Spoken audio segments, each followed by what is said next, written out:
Hello, everyone. A very warm welcome to this virtual live session. I'm Drishti, your host for today. Thank you, all of you, for taking out time for this session that we have curated specially for you in partnership with UKG Ultimate Chronos Group. Today's discussion will focus on the theme driving productivity, unlocking potential, exponential growth with workforce management solutions. In the age of rapid automation, technology is a critical enabler that enables a culture of action and drives efficiency on a global scale. The right combination of technology and talent can help organizations gain that competitive advantage that everyone is looking for today. This strategy will become a key differentiator between organizations that succeed and those that get left behind. In this exclusive webcast brought to you by People Matters in UKG, we find answers to unlocking the potential of our people and in the future of work. Before we begin the session, a quick housekeeping. We start today's session and we introduce the speakers and we get on with the discussion. So, as you hear them speak and share their insights, do continue to share your comments, share your questions, and we'll try to take the questions, as many questions as possible. Stay tuned to your chat box and keep posting the questions. Now, moving to the discussion, I'm very excited to invite our speakers for the session today. Joining us today, first is SV Kiran, CHRO, Apollo Hospitals, an admired HR strategist in Indian healthcare industry. Kiran is a technophile, change enabler, and a people leader. At Apollo Hospitals, where Kiran has embarked on the journey of transforming human resources function and achieving the organizational dream of being digital friendly with every employee, relinquishing the moments and pride of experiencing my HR at my fingertips. Welcome, Kiran. It's so great to have you here. How are you feeling today? Thank you, Drishti. Thank you for such a warm welcome. It's a great day, and I'm looking forward for a great chat for the next 1 hour. Thank you. Thank you so much for joining us.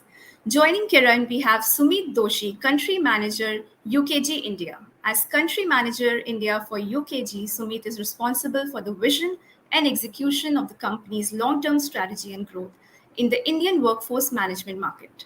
Outside of work, he's passionate about playing squash with his two daughters and is an avid reader of non-fiction books, particularly those on artificial intelligence and how to change the world.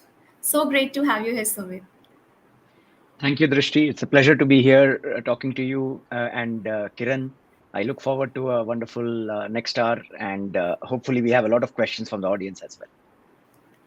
Absolutely. And we have a very important and critical topic to discuss over here. And we've been talking about workforce management, workforce planning for such a long time. And as we now dive deeper into this topic, I think if we can zoom in the beginning and if we can focus and discuss the challenges and roadblocks that organizations are facing today when they are dealing with workforce management and workforce planning. Kiran, we would love to hear from you first that what are some challenges that your organization is facing?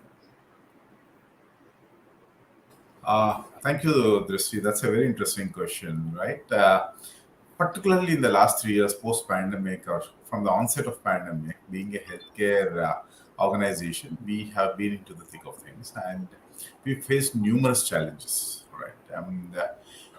The numerous challenges would include first the availability of healthcare workforce, right? Over a period of time, the healthcare workforce has become scarce, right? And therefore, when you have a scarce resource, you want to utilize it the best, right? And therefore, the need for a workforce management, right? In fact, this evening I'm speaking on an international forum of the scarcity of healthcare workforce. So, given this, then we obviously had to think of how do you make the best of what you have. How do you get more workforce? I don't know. You need to recruit, you need to train them, you need to onboard them, and you need to get the best out of them. How do you ensure that you utilize them optimally? You don't overutilize them. You don't lead to a fatigue, etc. How do you ensure that they are appropriately motivated? They are rewarded and recognized, right? And how do you ensure that they feel that hey, tomorrow morning I need to go to work. And one of the primary driving principles that we use for this is to ensure that our patient is our center point, and therefore whatever we do around is around the patient. Right? If we were to do that, our job is to ensure that the right number of workforce is available at the right time, at the right places, right from our front office to our housekeeping to our operation theaters to our ICUs, with the right skills and abilities. And also, you always have a set of people on the standby, right, for attending emergencies. If you were to achieve all of this, right, you can't do it practically in a 1,10,000 people organization, out of which we host about 60,000 people just in hospitals, right, without having a workforce management solution. So we scouted for it, right? And obviously, Apollo has been the best in whatever we do. So we wanted the best to be with us, and that's how we scouted for it. And we went for Chronos when we went for it, and now it's Ultimate Chronos group because it's one of the best that's available in the market, and 80% of the US healthcare uses Chronos. So when I have a lot of my talent which comes from US, UK, etc., they say, "Hey, Chronos, we know how to use it, so we'd like to adopt it, we'd like to use this, etc." So that therefore helps me to minimize the challenges that I had mentioned to you as a part of this call, as a part of the in the beginning, and to ensure that my patient first culture is carried forward. Thank you, Kiran, for sharing that. Sumit, you've also worked with several organizations. While we've heard the healthcare context, how are other industries and different organizations facing? What are some common challenges, irrespective of industries, that when we talk about workforce management, organizations are facing today? Sure, and thanks, Drishti. And I think Kiran put it extremely well.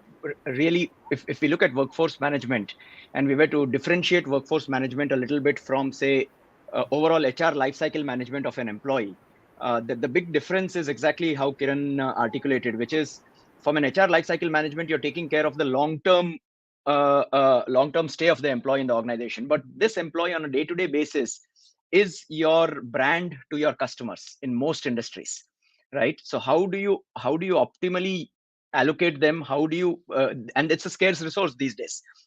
Gone are the days where you could throw people to a problem. So how do you optimally allocate your best resources to deliver the best outcome in a healthcare organization? And actually, I keep saying this: healthcare is probably the riskiest of the environments, where if you put one wrong person to a wrong place, you don't know what can happen. But start thinking of other industries also. In how many of us have faced a situation where we go to a retail store and we don't get the right person who's selling to us, or we simply don't get the right person to speak to, and we just walk out of the store. Probably one or two such experiences, we never come back, right? Whether you call a call center, similar, right? So in virtually any, or you call a service engineer home, similar.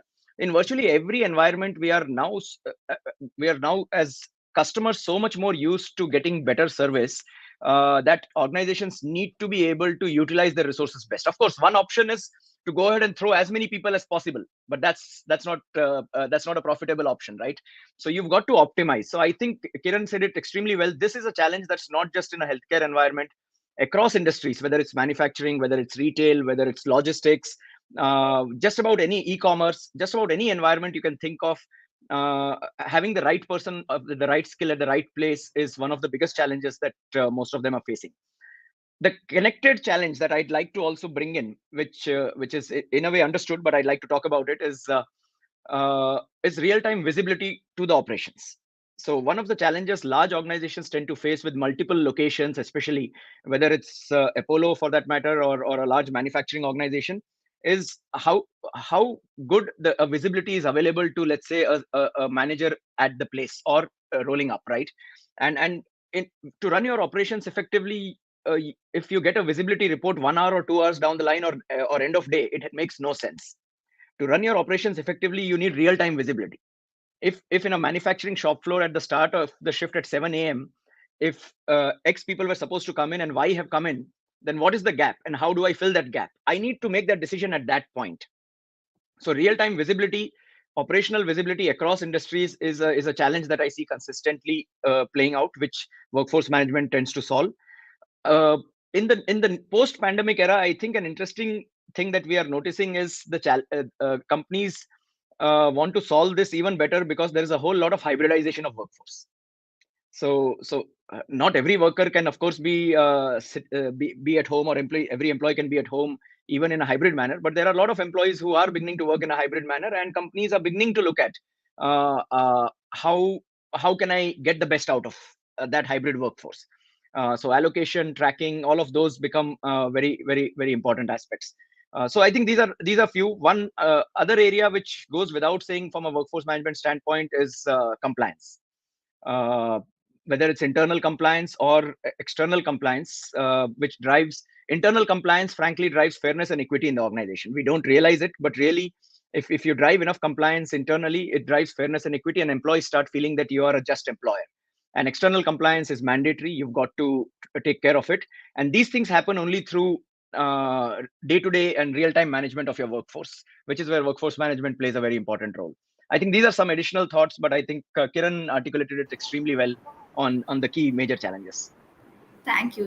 Thank you, Sumit, for adding those insights.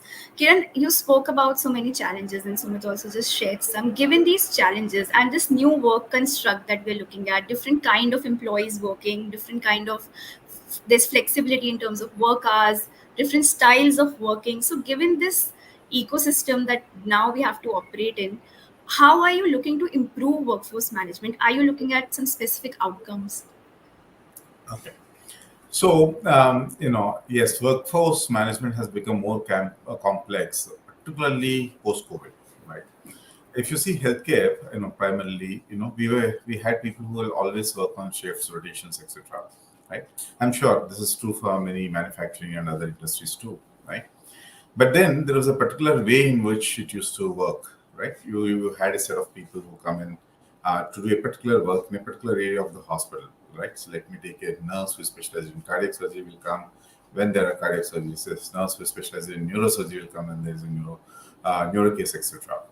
But now, post pandemic, what has happened is that you came up with more scenarios. There's a COVID positive patient, then who will come in? If there's non-COVID positive patient, who would come in, right? And so on and so forth, right? I wouldn't want to get into the technicalities of it though. So therefore, what happens is, as Sumit mentioned, the real-time visibility to the operations becomes the key, right? And one of the key things that we had done, and we did it so right time, though obviously we didn't know that the COVID was coming. We first went live with the first set of units in the month of September 19, and COVID struck us in Feb, March, and April 20. Is that if we think of 60,000 people, highly specialized. I mean, it's not just a nurse or just a doctor or just a technician. It's a OT cardiac surgery technician, all right, and so on and so forth. So how do you get visibility? So when you have data, and then we have our mobile apps enabled, our tabs enabled, so therefore people can see it real time on their phone. Right? So the managers, because during COVID, when we actually divided our people into three parts so that we don't expose everybody at the same time, we exactly knew which trench of people were available and who were not. And that availability was available on the phone, so you don't have to necessarily come and see in your roster in your hospital, etc. And then you knew who had applied leave, maybe because they were COVID positive, or they could not travel because people got stuck, particularly in wave and different places, and therefore schedule the people right to manage your hospital operations. We also had the situation that our volumes and therefore our operations were fluctuating almost on a daily basis. So therefore, if you were to get a daily visibility and roster people, they couldn't have been a better thing than using the workforce management, right? Other important thing when let's say something like this strikes, and now post COVID, there's a huge volume inflow into hospitals. All our hospitals are chock-a-block busy, right? So you either during that time or even now, when they're chock-a-block busy, how do you ensure that the work is spread equally among the talent that you have? So first, we ensure that there's the right amount of talent. That's a part of your entire manpower planning, etc. But then, how do you ensure the right availability based upon your business volumes? Right, is what we do currently.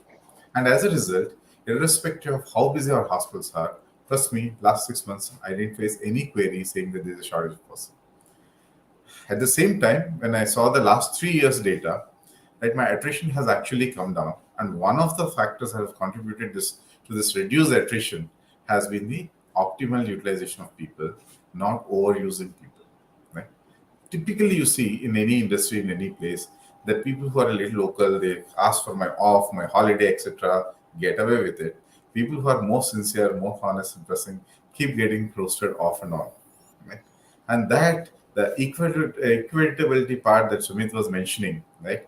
And therefore the inner compliance that he was mentioning, gets disturbed. And these silent people who has been roasted multiple times at some point of time get fatigued and they leave. Whereas once you get this, that won't happen. And this brings in a huge degree of transparency because the manager can see it, and therefore it's seeing is believing. The fact is believing that just so I roasted you, you came, you didn't come. What has happened in the paper, right? It also helped me to enhance the productivity because the roastering tool that I have on the system, I can roster for any amount of period in any permutations, combinations, in any which way. And therefore, sitting on a monthly basis or bi-monthly basis and roastering people, cracking your head has gone. And that time of my nursing supervisors has gone for patient care. So, if you actually deep dive into each one of the aspects of the workforce management and how every simple step of this can help you, it unleashes a huge potential of your people, and it frees up the time for the people to use it for the skill that they're trained for and not in terms of really doing administrative management of people.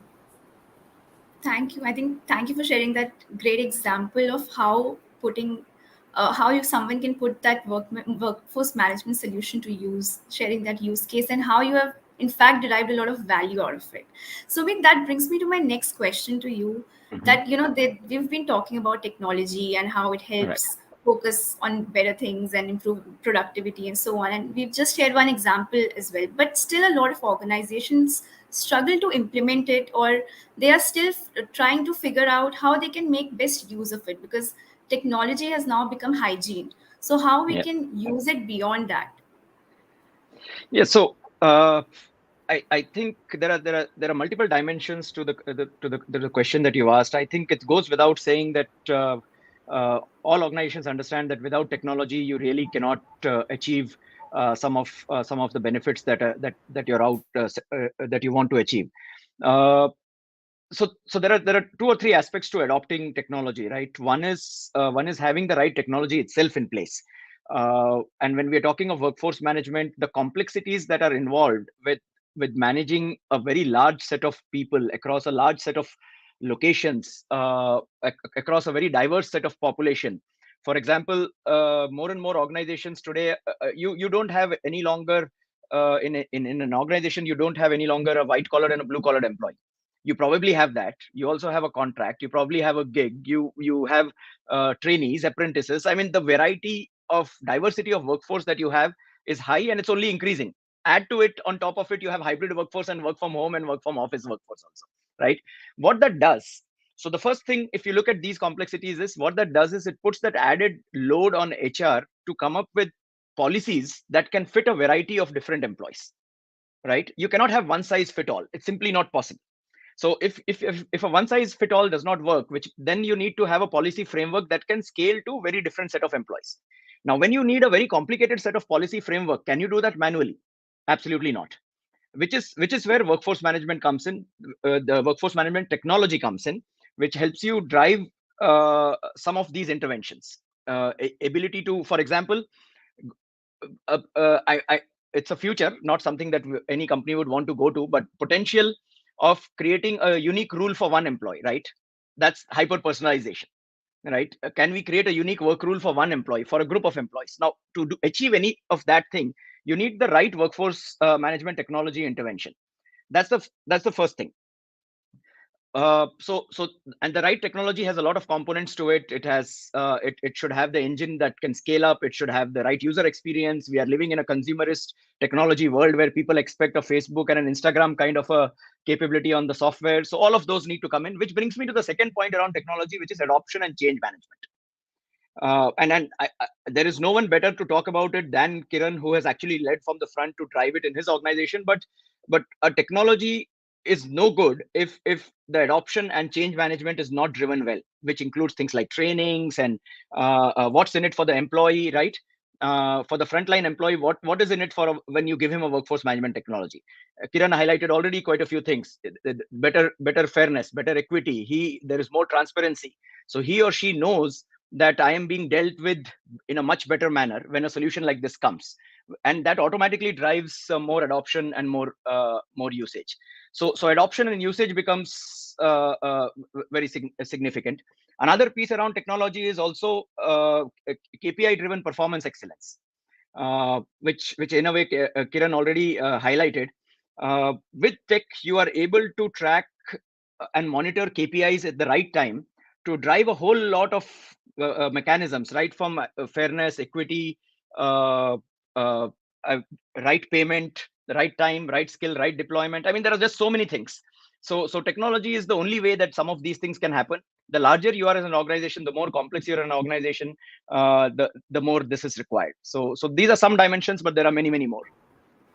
Thank you for sharing that, Sumit. Kiran, as you know, Sumit also highlighted, you are managing such a large workforce, and there are different segments of the workforce that we have now. And ultimately, it is the people who are interacting with this workforce management solution. So, how do you take care of their user experience, individual user experience for different segments of the workforce?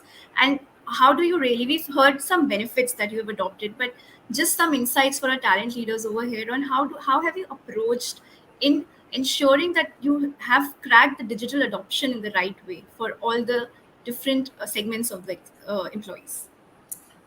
Drishti, I think that's a very important and a very relevant question because, as Sumit said, technology is of no use if you don't adapt. And we really drove it, and we really drove it well, is what I would say. So let me tell you the story. Right? We were firm believers that the technology is for the people, and we are doing it because we want to make it easy for every member of the Apollo family. We call our employees as members of the Apollo family, right?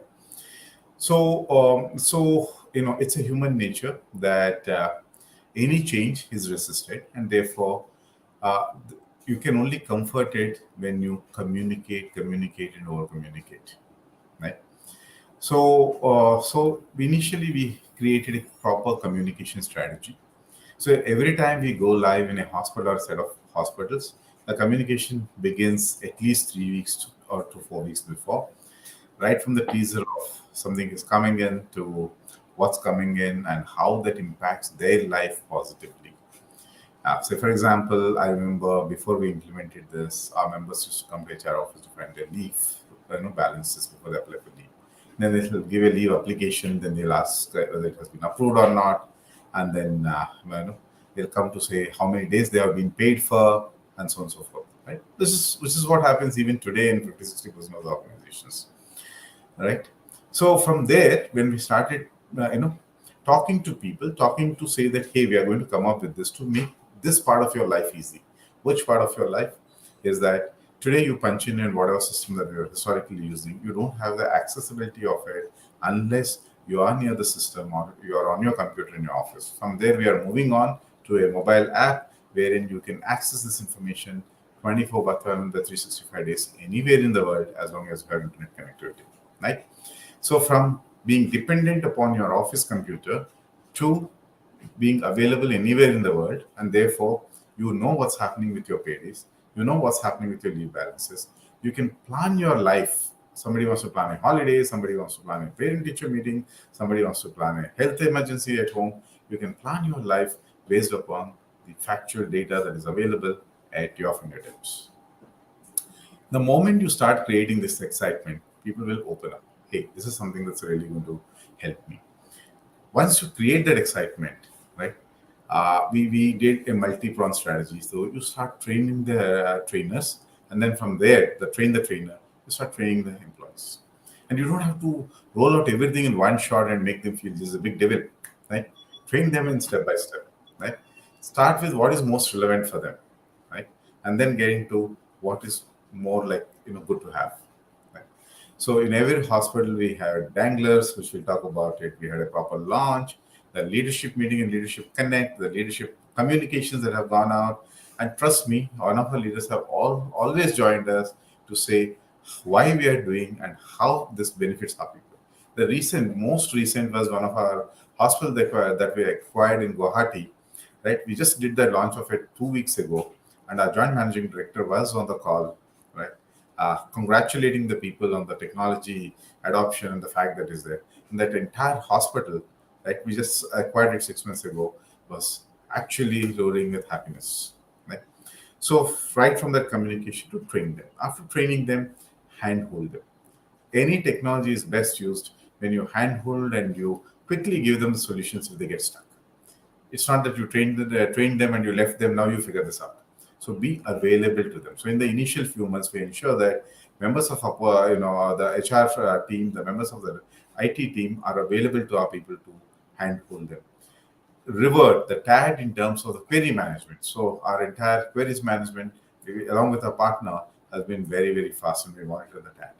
And then, right, as they experience it, engage with them to see how they are enjoying it, and then start teaching them more and more features of how more it is helpful to you, right? And once you do this, and once people are enjoying, start giving them small, small rewards. Do a quiz, right? Make somebody who has done it better feel good, right? Whether it is a supervisor, whether it is your HR user, whether it is your end user, etc. And periodically keep retraining them, right? Retraining your end user, retraining your the HR teams. Recently, we just did a 3-day workshop for my direct reports in HR leaders will be say either the corporate HR person or all the regional HR heads, and at that level, because I'm a firm believer that if we are leading it, then we should know it in and out. So I did a 3-day workshop, a complete retraining, also understood what are the ground level issues, right?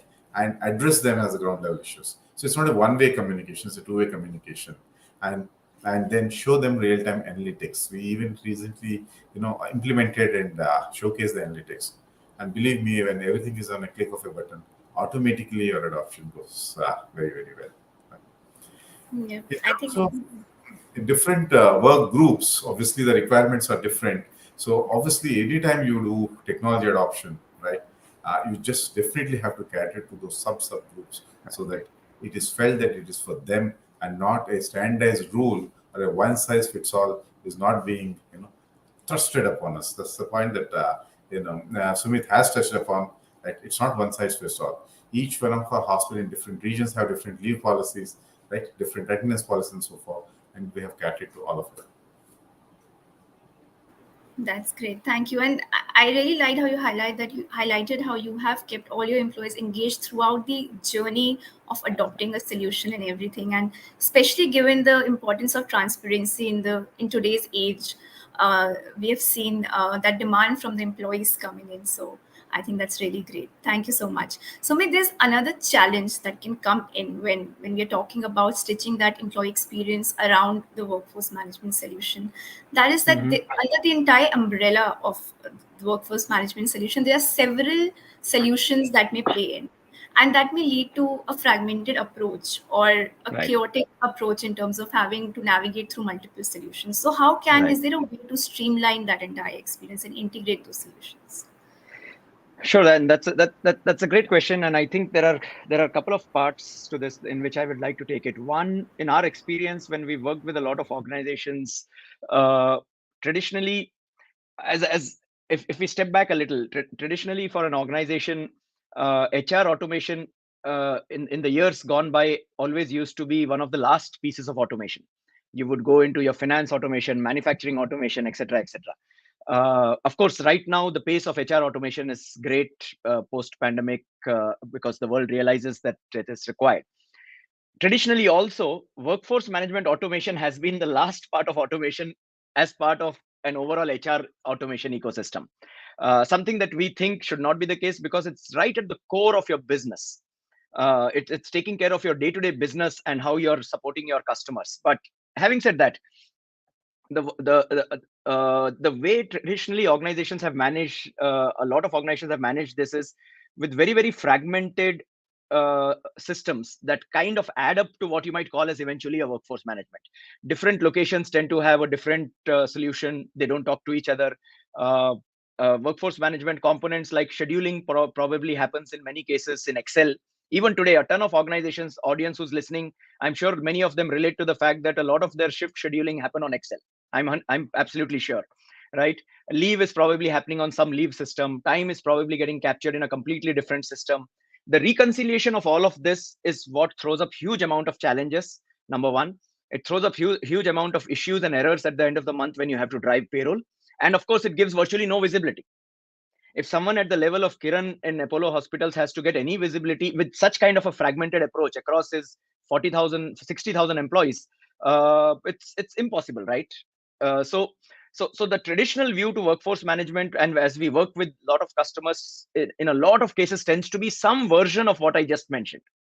In some cases there is little more automation, in some cases there's little worse, but in most cases it's a highly fragmented area, because it's all traditionally it has been assumed that what is workforce management? Do punch or ek lunch, right? Just capture the punch, put some fancy devices to capture the attendance, but then everything else you can do it manually. The fact is that's the most complicated part, right? You end up putting a lot of people to it.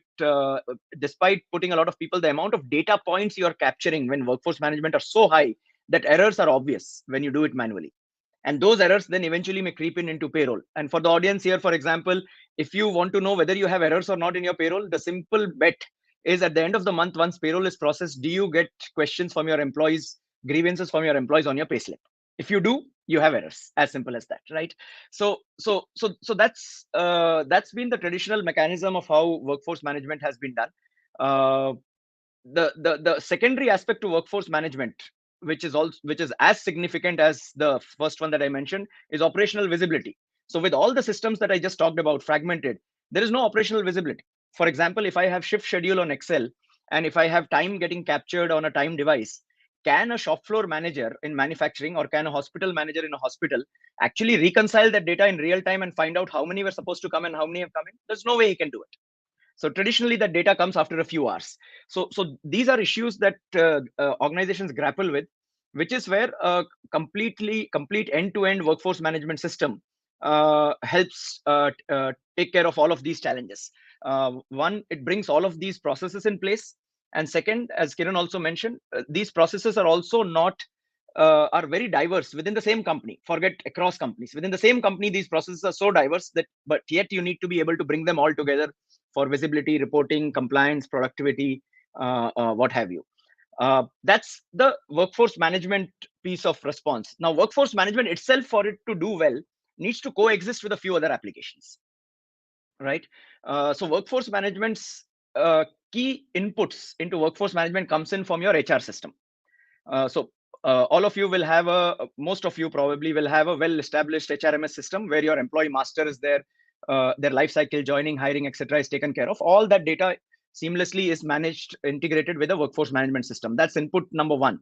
The other connection very clearly through a workforce management system tends to be into a payroll system, because at the end of the month, you've got to pay your employees. But it does not end there. For example, if you're also managing, and a lot of companies do that today, if you're also managing your contract workforce through a workforce management system, then at the end of the month, you don't pay through payroll, you pay through accounts payable. You probably need to take data out from here, look at the number of days to be paid, and do an invoicing and manage the invoicing from the contractor. Correct? So there is a connection there.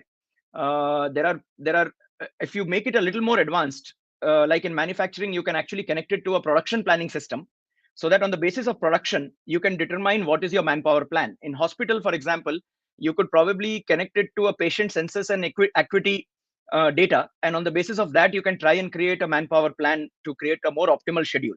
Again, that's a little more complicated to achieve, but once done, the benefits are far more immense. So workforce management, again, as you can now start looking at it, a system that with has, for it to do well, it actually has to connect with a lot of peripheral systems also, HR, payroll, production systems across industries. And the more we can bring those connections, the better we can derive value out of a workforce management system. So these are some thoughts, Drishti. Thank you so much for sharing that.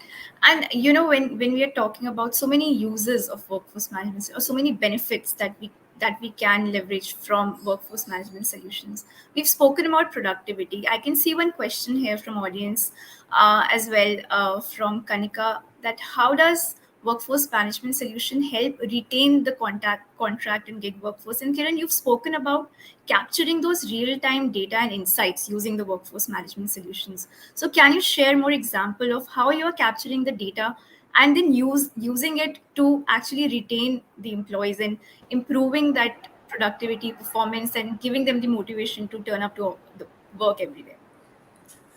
That's again a good question, Jasri. I mean, many times, right, employees leave organization for two reasons.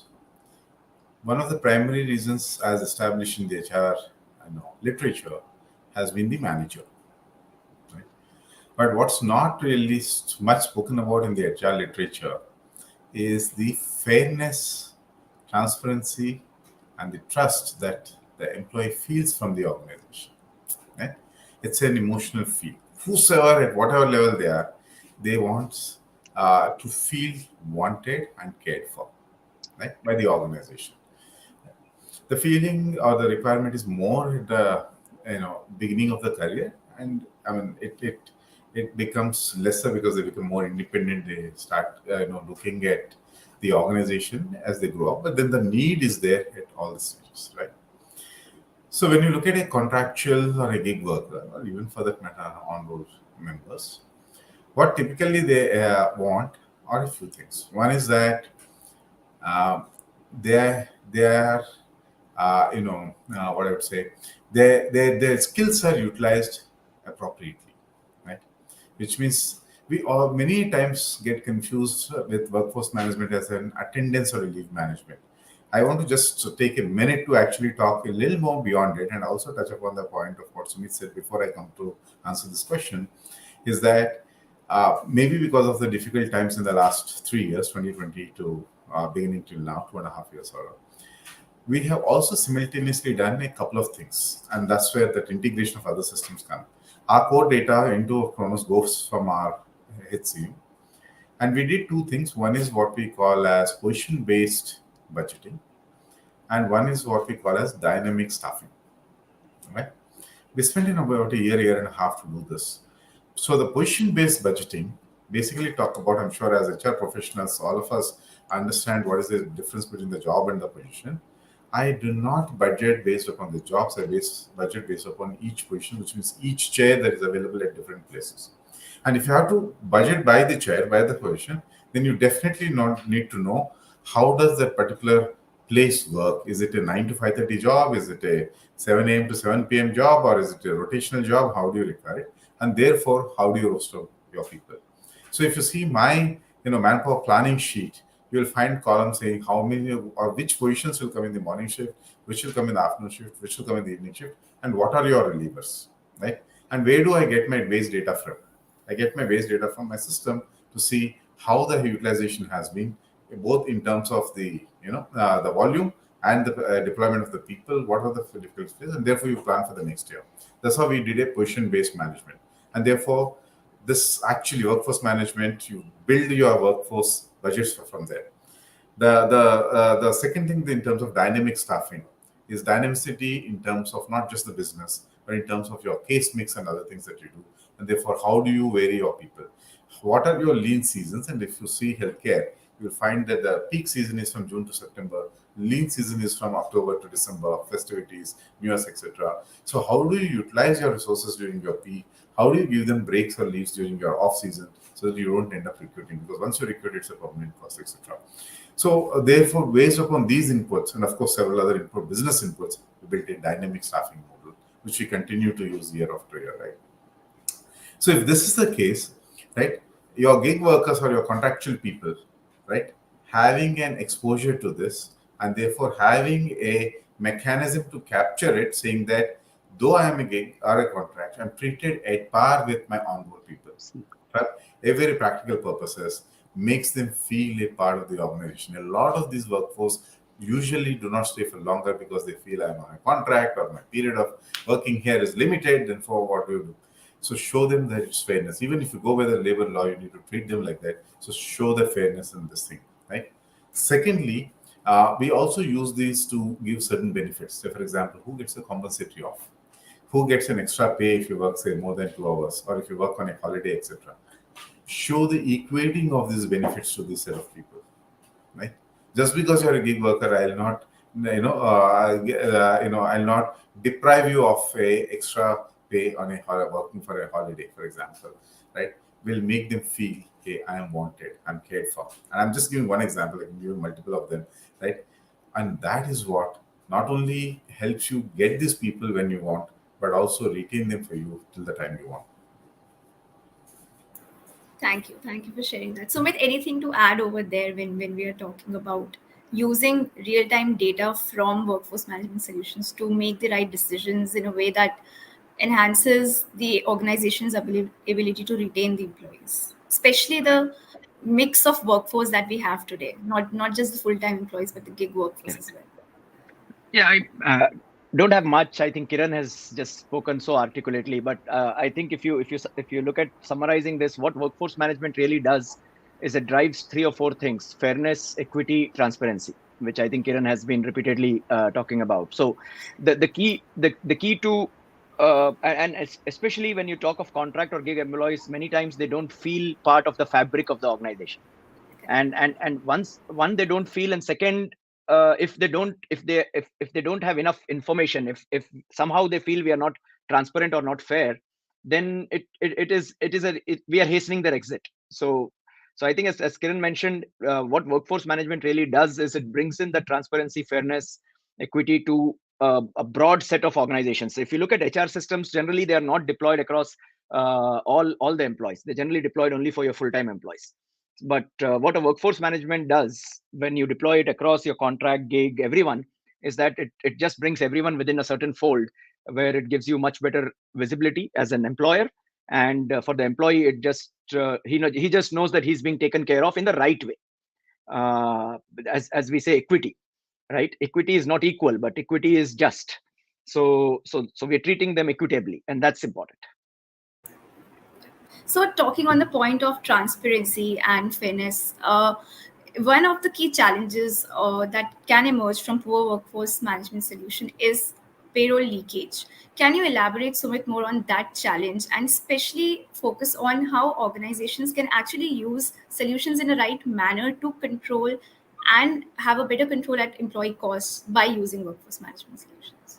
Sure, and sure, Drishti, and I touched up on this a little earlier. The as we've already discussed, workforce management's major input point is a payroll system, right? Correct. Now, traditionally, for a lot of organizations, workforce management has, has been managed in a very fragmented manner. As I mentioned, maybe shift schedules are on Excel, leave is somewhere else, time is somewhere else. That reconciliation creates two problems. One, it simply does not give operational visibility to the operations leaders. And second, at the end of the month, someone in a time office or an equivalent function is trying to bring all this data together so that they can pay the people accurately. Invariably, and this is actually we've confirmed through analysis of a lot of customers worldwide. Uh, Invariably, uh, when there are a lot of manual activities that go into payroll, uh, the num the amount of payroll that you are probably leaking is in the range of 1 to 3%. Now the question that could be is, am I really leaking payroll? Because if I'm overpaying people, I might also be statistically underpaying people. So it all balances out, right? The problem with that is, yes, statistically underpayment and overpayments would probably be close to equal, the number of occurrences. But the underpayments are auto corrected because employees will call you at the end of the payroll saying, I did not get the right pay, right? So that's why I mentioned this a few minutes back, that if you have grievances, for any in the audience, one good check is, if you have grievances on payroll at the end of the month, those all grievances are almost certainly underpayments, which means what you have to assume is there are similar number of overpayments that are going unnoticed. And that number, by the way, can go to 1 to 3% itself, which is the manual management of payroll at the end of the month. There are a whole lot of other areas where cost can go up, and it's more to do with inadvertent. All of these are inadvertent errors. Nobody is really making it deliberately. For example, any company who has overtime, uh, overtime and absenteeism have a direct connection, right? You have higher absenteeism, you end up paying overtime. uh, the problem with absence is that absence is also broken up into two parts: planned absence and unplanned absence. Now, in lot of cases when systems are not connected together, you there might be a planned absence. As a manager, you have approved your employee's planned absence, but come the day, you forget whether that person was supposed to be there or not. And what do you do at the last minute? You ask some other employee of yours to go and do an overtime, right? So so so you will see a lot of such cases where, because of lack of enough information available, you end up taking a certain decision. So what we've also observed with workforce management automated systems coming in is companies actually start saving on their overtime that is going in, because there is so much more control around these aspects. There is so much more visibility right to the top. For example, a head of an operations, let's say a manufacturing head or an ops head, can at the click of a button see how much overtime is being given by his team to his employees today or yesterday or for a week, right? Which just drives little more carefulness, if you will. There is leave encashment leakages. Another example of a very significant leakage we've seen with some organizations. Very simple to explain. There are cases where employees take leave, but they don't apply for leave, and then when the encashment has to come, the encashment happens, right? So it can run into. Interestingly, this can be a bigger number in white collared environments, less in blue collared environments. So this can be a big number. So there are many more avenues potentially of where some kind of leakages can happen. So the idea is not to, coming back to this leakage question point, the idea is not to curtail the pay of an employee. No, nobody wants to do that. The idea is basically to again just pay, right? If let's bring back fairness and equity here. For example, if an employee X starts making overtime in an unfair manner, right, and an employee Y who still works hard but does not get that overtime, what impression do you think that employee Y is making in the company? It's a matter of time then where he's going to leave, right? So the just and accurate pay is actually extremely important, not just from a cost perspective to an organization. Yes, that is important, but more so from treating the employees fairly, for the employees to feel that we are treated fairly. So yes, I think that's a long answer to where workforce management comes in. No, thank you, Sumit, for that long answer. And I think it's very important given the great resignation age that we are talking about. Every employee wants to feel valued in the organizations, and fairness has become key. And that brings me to my next question. And both of you spoke about this, that workforce management solution, one area that it helps benefit is compliance. One of the benefit is compliance out of that. And compliance is something that today can't have the tick in the box approach. We need a more meaningful and deliberate approach to compliance. So, Kiran, can you share any examples of how you're using workforce management solution in a way to improve that and address that? Again, a very important aspect, Drishti, is that compliance. One I'll look at it two compliances. One, as I said, the statutory or the external compliances, and one is internal. So we use our first management to check compliance to our budgets, because you know how many you have budgeted based upon the data that you have sought from the system. Second, compliance to availability of resources on the floor as is required. All the aspects that Sumit has said, apply if you don't check that, right, in terms of leakages and other things. Compliance to the skill availability. Right? A theater nurse is posted in the theater, for example. A dialysis nurse is posted in the dialysis. We have not yet gone to the extent of competency mapping being associated with deployment. We have not gone there, but that's something that one can do going forward. But as of now, today we only ensure that the right nurse is put at the right place, etc. Compliance to the aspect of being on the desk on time, because in our case, if you have committed to a patient that will operate at 8 a.m. or our health check will start at 7 a.m., it's a commitment to the patient that we need to live up to, right? It's like if we take a flight, we expect that it takes off on time and it lands on time. Similarly, when we go to a hospital, we expect that doctor sees us on time. While in OPDs, you will still have waiting and other places, at least in the other places, we could manage it, and therefore compliance to being there on the desk, right? Compliance to not being there when not required, because it wastes a lot of your resources, etc., apart from other things. This thing, and therefore, late out is what you measure. Apart from this, compliance to the entire, your leave policies and this thing. And why these are important is that if you go by the SHOP Act, under which most of the hospitals are covered, and there are other Nursing Home Act and Private Medical Establishment, there are the three broad labor acts that cover us and therefore the others come in.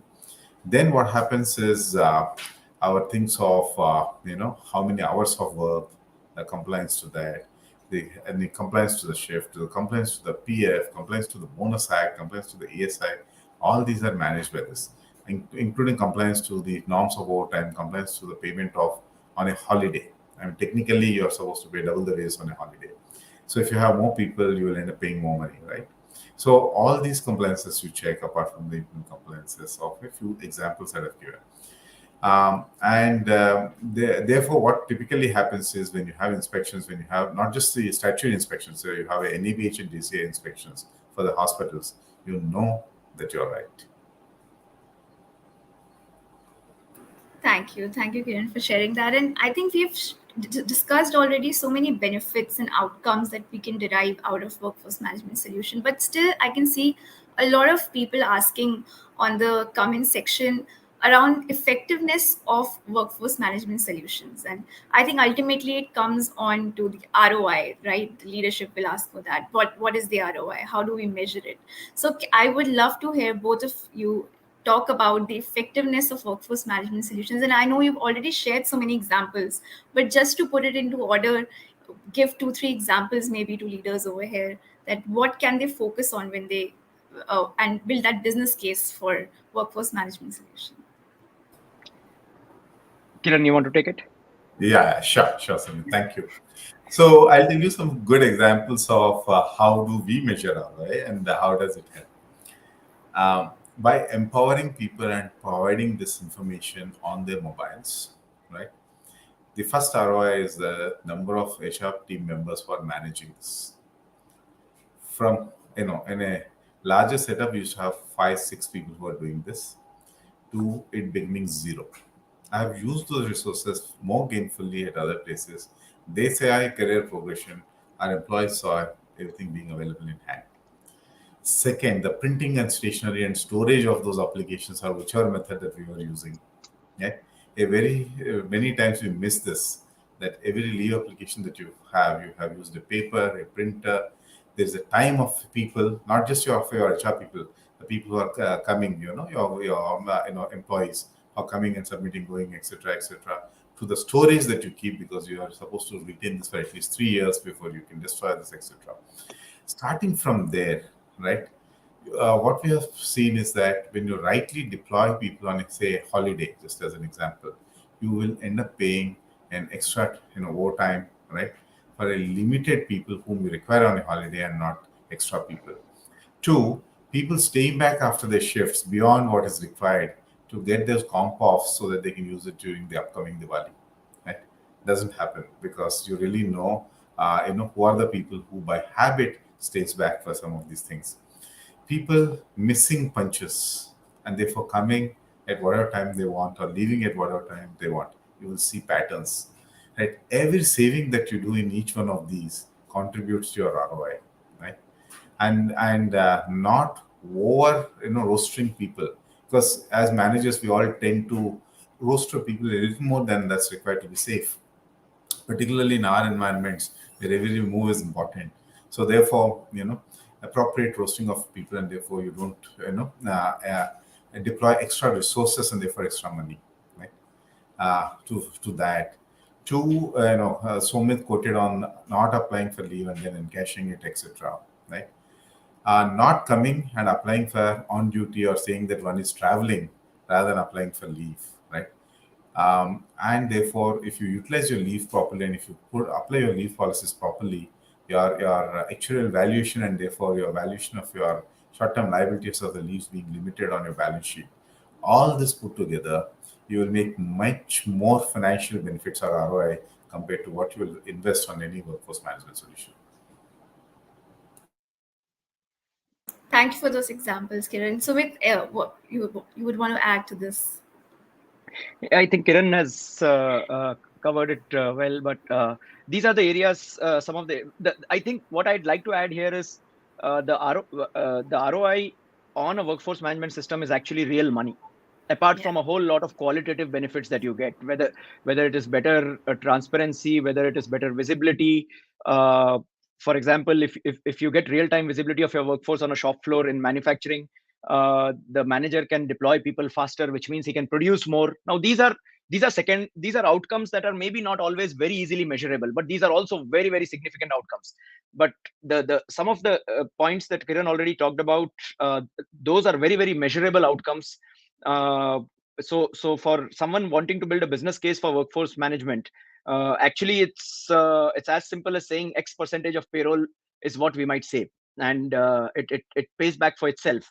And then on top of it, of course, there are a whole lot of other benefits around productivity, compliance that come in. Right.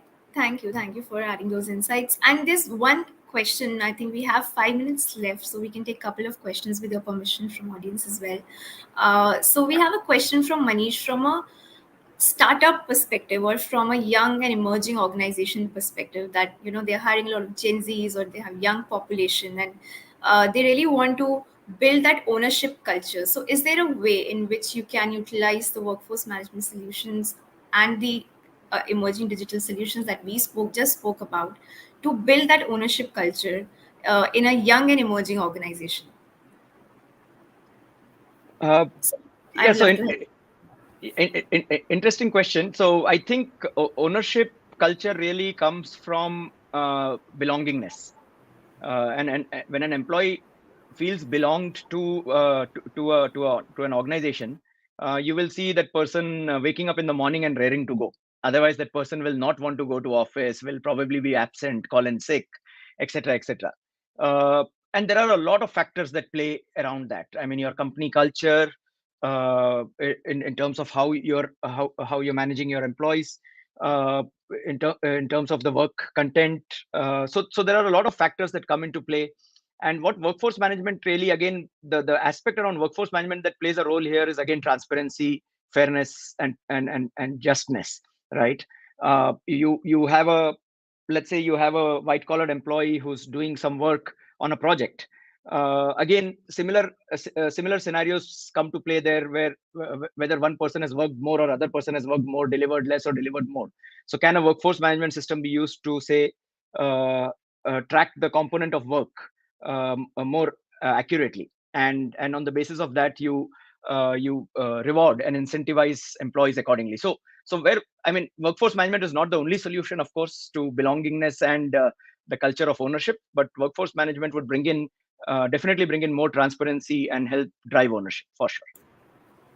Thank you. Thank you so much for sharing that. We have another question from Arnav Aryan. And Kiran, I will request you to take that up maybe on managing worker absenteeism. And I know you've already spoken about this in some way. But if you can share some example on at a leadership or a behavioral level in terms of connection, how do you use that information that you have to build that connection with the people to ensure that or to build that culture or connection? What are some actionables maybe if you can give to our audience over here that they can follow? Yeah. That's a good question. So I'll just first want to differentiate between a planned leave and absenteeism. Absenteeism is technically unplanned leave or being away from work, right? And you are supposed to come to work when you are rostered, and therefore, if you are rostered, you have not planned for it, and you are away, then it's absenteeism, right? So if that is absenteeism, then one of the things that we have always done, and this is a part of our NABH and JCI quality indicators, is to track the absenteeism and then see the patterns. We usually see the patterns of absenteeism either with a particular manager or in a particular department or in a particular work area in a department, say our ICUs, for example, right? Or some of the OTs which require long operating time, etc. Right? I mean, I'm just touching upon a few examples. So then, if you engage with these people, right, you will try to know that if it is in ICUs, it's mostly fatigue. Right? If it is in OTs, it's about the long, surgeries and therefore drained out of energy. Right? They see some of the bad cases, so psychologically they are impacted. Right? And so on and so forth, right? So if you really track this data and if you track the patterns, you can really engage with these employees to find out how do you make it better, right? So how do I make my ICUs less, taxing? How do I make my OTs a little more balanced, right? And so on and so forth. So when you do this, automatically, absenteeism comes down because people will feel, hey, my problems have been identified, addressed, therefore I feel more comfortable going back. Thank you so much. Thank you so much for sharing. It has been a lovely conversation, and I think we have only 30 seconds or so left. But before we close, would you want to maybe share your takeaway or your experience of the entire conversation in one word or one sentence? Sumit, you can go first. Very enriching. Always wonderful to chat with Kiran. And Drishti, you were amazing. Thank you.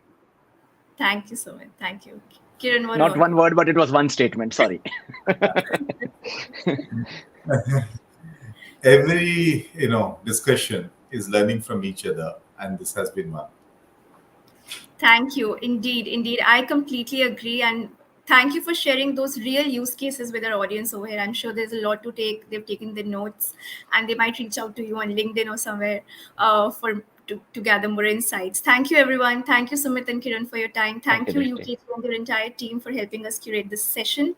And thank you to our lovely audience. We'll be back with another session. So stay tuned to your inbox. Take care. Thank you. Thank you, Kiran. Thank you, everyone. Thank Bye. you. Thank you.